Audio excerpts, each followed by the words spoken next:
सगळ्यांनी सेट करून दे इकडे. जरा शांत रहा. माननीय प्रवीण दरेकर जी और हमने भाऊ आज नेमका काय काय प्रश्न उपस्थित केले. माननीय प्रवीण दरेकर जी व मी स्वतः आम्ही विधानसभेचे माननीय उपाध्यक्ष श्री नरहरी झिरवळ साहेबांची व विधान भवनाचे सचिव श्री राजेंद्र भागवतजी यांची भेट घेऊन उद्याच्या आसन व्यवस्थेच्या संदर्भात, सुरक्षा व्यवस्थेच्या संदर्भात आणि विशेष करून सन्माननीय काही आमदार जे आजारी आहेत त्यांच्या वैद्यकीय व्यवस्थेच्या संदर्भामध्ये चर्चा केली, संवाद केला.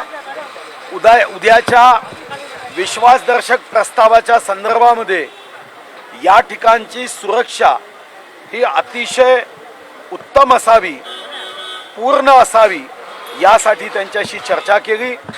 सन्माननीय उपाध्यक्ष महोदयांनी व विधान भवनाचे सचिव श्री राजेंद्र भागवत यांनी आम्ही मांडलेल्या सूचना व त्या संदर्भामध्ये कार्यवाही करण्याचं आश्वासन दिलं. वर्तमानपत्राच्या माध्यमातून, चॅनल्सच्या माध्यमातून काही लोक ज्या पद्धतीच्या धमक्या देत आहेत, गुंडगिरीची भाषा करत आहेत, अशांतता निर्माण करण्याचं भाष्य करत आहेत, या सर्व गोष्टींकडे गंभीरतेने लक्ष द्यावं व प्रत्येकाला सद्विवेक बुद्धीने मुक्त वातावरणामध्ये आपला लोकशाहीचा अधिकार या लोकशाहीच्या पवित्र मंदिरामध्ये बजावता यावा. कोणत्याही दानव प्रवृत्तीने या लोकशाहीच्या पवित्र मंदिरामध्ये कोणत्याही पद्धतीचा हमला करण्याचा प्रयत्न करू नये, ही गंभीरता ही आम्ही विधानमंडळाच्या सचिवांच्या व माननीय उपाध्यक्ष महोदयांच्या लक्षात आणून दिली. आसन व्यवस्था बदलली जावी का? कारण का जर आसन व्यवस्था तशीच ठेवली तर कदाचित काय विपरीत घडू शकते असं वाटतं. आसन व्यवस्था भारतीय जनता पार्टीची जी आहे ती तर आज जी आहे तीच आहे. इतर आसन व्यवस्थेच्या संदर्भामध्ये संदर्भीय आमदार स्वतः मागणी करतील. हिंदी में जाना चाहिए. ज्या प्रकारे पाहतो आपण की शिवसेनेच्या काही नेत्यांनी जी आहे ती शिवसेने बंडखोर नेत्यांना म्हटलं आहे आमदारांना की तुम्ही मुंबई येऊन दाखवा. भाजप सुरक्षा पुरवणार की त्यांना? भारतीय जनता पार्टीची ही जबाबदारी नाही, ही संविधानातून राज्य सरकार, मुख्य सचिव, पोलीस महासंचालक व विधान भवन सचिव यांची ही जबाबदारी आहे. भाजपला सुरक्षा पुरवण्याची जबाबदारी नाही. भाजपला या ठिकाणी एकच गोष्ट लक्षात आणून द्यायची आहे, हा महाराष्ट्र आहे. इथं आतंकी, दानवी, गुंड प्रवृत्तीने कितीही प्रयत्न केला गुंडागर्दी करण्याचा तरी महाराष्ट्राची जनता व या ठिकाणी संविधानाने अधिकार दिलेले पोलीस विभागाचे अधिकारी सद्विवेक बुद्धीने कृती करतील. नाना पटोले म्हणतात की राज्यपाल जे आहेत ते भाजपच्या म्हणण्यावरून काम करतात, एवढा तातडीने सगळे जातात आणि एका दिवसाची वेळ देतात आणि अधिवेशन बोलवलं जातात, भाजपच्या अजेंड्यावर काम करतात. हे सुपीक डोक्यातून नापीक कल्पना आहे. महामहिम राज्यपाल महोदय असो की आपण स्वतः असो, टीव्ही चॅनल्सच्या माध्यमातून तुम्हीच दाखवत आहात. माननीय एकनाथराव शिंदे शिवसेनेचे नेते यांनी मवियामध्ये असणाऱ्या फुटीच्या संदर्भात भाष्य केलं आहे. मग अल्पमतात सरकार हे लोकशाहीवर जबरदस्ती का करतायत? जेव्हा तुमचे आमदार तुम्हाला टिकवता आले नाही तर राज्यपाल महोदयांवर टीका करायची, भाजपवर टीका करायची का? KG1चे विद्यार्थी आहेत का तुम्ही? म्हणजे दगडाचे की तुमच्यावर कोणताही परिणाम होत नाही आणि बाकी 40-41 आमदार म्हणजे हे हाड रक्त मांसाचे आहे की त्यांच्यावर परिणाम होतो. ही गंमतबाजी थांबली पाहिजे आणि अशा सुपीक डोक्यातल्या नापीक कल्पनेला जनता कुठेही भीक घालत नाही. सुधीर जी, आपकी आज मुलाकात हुई है नरहरी झिरवाल जी से, क्या कुछ बातचीत हुई है सुरक्षा को लेकर? और जिस तरह से धमकियां आ रही हैं खासतौर पे विधायकों को, उनकी सुरक्षा को लेकर क्या कुछ बातचीत रखी आपने? आदरणीय प्रवीण दरेकर जी के साथ हमने विधान भवन के सचिव श्री राजेंद्र भागवत जी और हमारे उपाध्यक्ष महाराज श्री नरहरी झिरवल जी से भेंट की. कल जो व्यवस्थाएं है उसके बारे में हमने चर्चा की. कुछ विधायक ऐसे हैं जो बीमार है, आरोग्य की व्यवस्था करने के लिए हमने कहा, सुरक्षा की व्यवस्था के बारे में हमने कहा. यहाँ पर कोई यहाँ धमकी देने वाले जो पार्टियां हैं जिन्होंने धमकी दी है उस बारे में गंभीरता लेकर सुरक्षा की व्यवस्था के बारे में हमने कहा है और माननीय उपाध्यक्ष जी ने और विधान भवन के सचिव महोदय श्री भागवत जी ने सारी सुरक्षा बहुत अच्छी तरह से की जाएगी, ये प्रवीण दरेकर जी और हमको विश्वास दिया है। और बाकी भी व्यवस्थाओं में इस जनतंत्र के मंदिर में कोई भी दुष्ट बुद्धि से इस जनतंत्र की तरफ गलत नजर से नहीं देख पाएगा, कोई भी हमलावर जनतंत्र पे हमला नहीं कर पाएगा, लोकशाही की पवित्रता कायम रहेगी, ये विश्वास उन्होंने हमारे सामने व्यक्त किया है। सीटिंग अरेंजमेंट को लेकर सवाल है, क्योंकि जिस तरह की धमकियां दी गई है तो कल सामने बैठेंगे तो कुछ दिक्कत हो सकती है, उसको लेकर बातचीत हुई क्या? नहीं, ये बातचीत हमारा कोई अधिकार नहीं। भारतीय जनता पार्टी की व्यवस्था के बारे में हमने बात की है।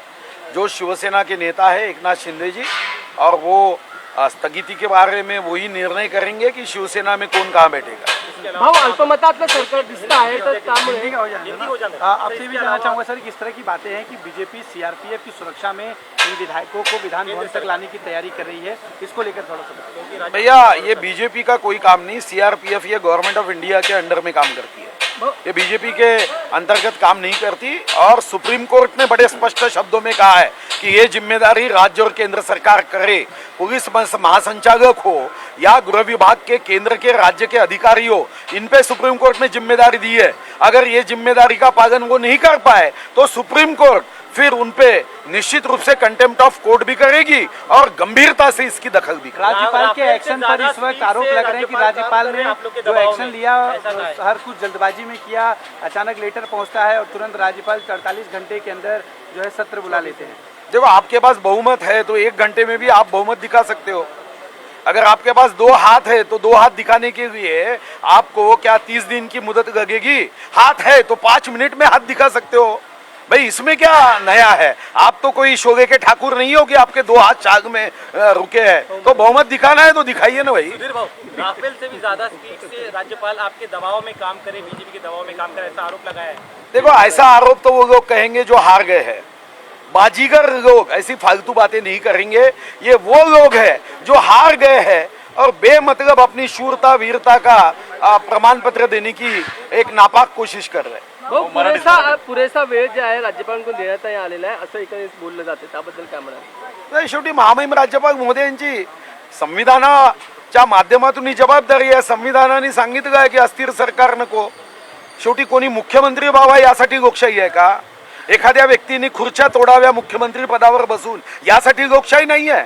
ही लोकशाही सामान्य व्यक्तीच्या आयुष्यामध्ये अंधार दूर व्हावा, त्याच्या आयुष्यामध्ये प्रकाश निर्माण व्हावा, अन्न वस्त्र निवारा शिक्षण रोजगार आरोग्य या गरजा पूर्ण व्हाव्या, एका माणसाने मुख्यमंत्री व्हावं आणि 12.5 कोटी जनतेने दुःख सहन करावं, यासाठी लोकशाही आहे का? हजारो शहीदांनी प्राणाची आहुती दिली, ती एखाद्या व्यक्तीने मुकुट गागावा आणि मिरवावं मुख्यमंत्री म्हणून अल्पमतात असतानाही जबरदस्ती करावी, खुर्ची तुटेपर्यंत खुर्ची सोडू नये, यासाठी आहे का? आणि म्हणून हा प्रश्नच उपस्थित होत नाही। भाजपकडे पुरेसं बहुमत आहे का?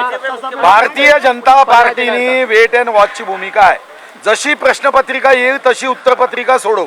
आज आमची प्रश्नपत्रिका ही आमच्या बहुमताची नाही आहे। आजची प्रश्नपत्रिका ही त्यांचा विश्वासदर्शक प्रस्ताव की त्यांनी बहुमत की अल्पमत यामध्ये ते कुठं आहेत हे पाहायचं आहे। भाजपचा काय विषय आहे? जेव्हा भाजपचा जो विषय येईल तो 2019 मध्ये 24 ऑक्टोबर 2019ला आम्ही 161 विधानसभा निवडून आल्यात, 2,30,58,525 मतं जनतेने मतरूपी आशीर्वाद देऊन विजयी भव हा आशीर्वाद दिला। झटका फटका काँग्रेस राष्ट्रवादीला दिला, पण आमच्या मित्राच्या मनात 4 वाजता बरोबर एक इच्छा जागी झाली की ह्योच खुर्ची पाहिजे आणि खुर्चीच्या पोटी गद्दारी केली, जनादेशाचा अवमान केला, बेईमानी केली। आता व्याजा सकट फेडताय। हिंदी में जानना चाहेंगे क्या बीजेपी के पास अभी बहुमत है या नहीं? अल्पमत में क्या बीजेपी कल जब सरकार गिरेगी तो दावा करेगी? देखो, तब की तब बात है, अभी तो कुछ बात नहीं है।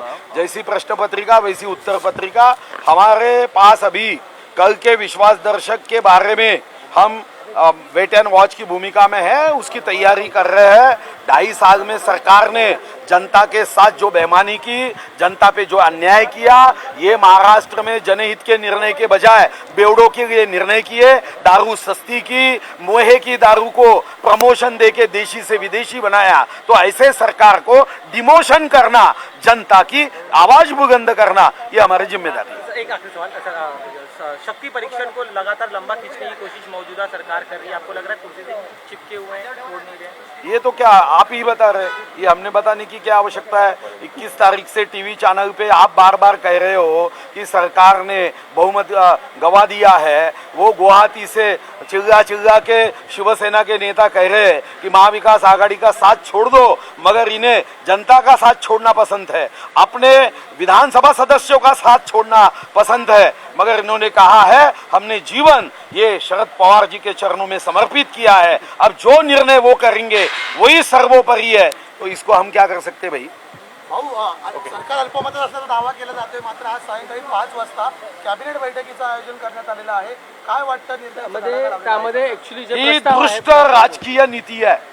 जेव्हा तुम्ही गमावगा आहे ते कधी कधी एखाद्या घरामधला एखादा भाडेकरी जाता जाता बटना घेऊन जातो, त्या ठिकाणच्या नळाच्या तोट्या घेऊन जातो आणि उत्तर प्रदेशमध्ये एका नेत्याचं नाव येते तोटी चोर, कारण तो तोटी सुद्धा घेऊन गेला होता। आता त्याचाच हे पासपोर्ट कापी दिसत आहे। हिंदी में भाऊ कुठेतरी या भाऊ या सगळ्या ह्याच्यामध्ये संभाजीनगर. औरंगाबादचं नामांतर होणार आहे। संभाजीनगर करण्याच्या प्रयत्नामध्ये सरकार पाहायला मिळते। काँग्रेसला भूमिका विचारा, त्यांची काय भूमिका आहे। सुधीर जी हिंदी में कारण या संदर्भामध्ये त्यांच्यामध्ये एकमत नाही असं मी ऐकलं आणि आपल्या चॅनलमधून पहिल्यांदा ते औरंगाबादचं नाव संभाजीनगर करू असं म्हणाले आणि मी आज ते ऐकलं त्यांचं भाषा, आता म्हणतायत एअरपोर्टवर।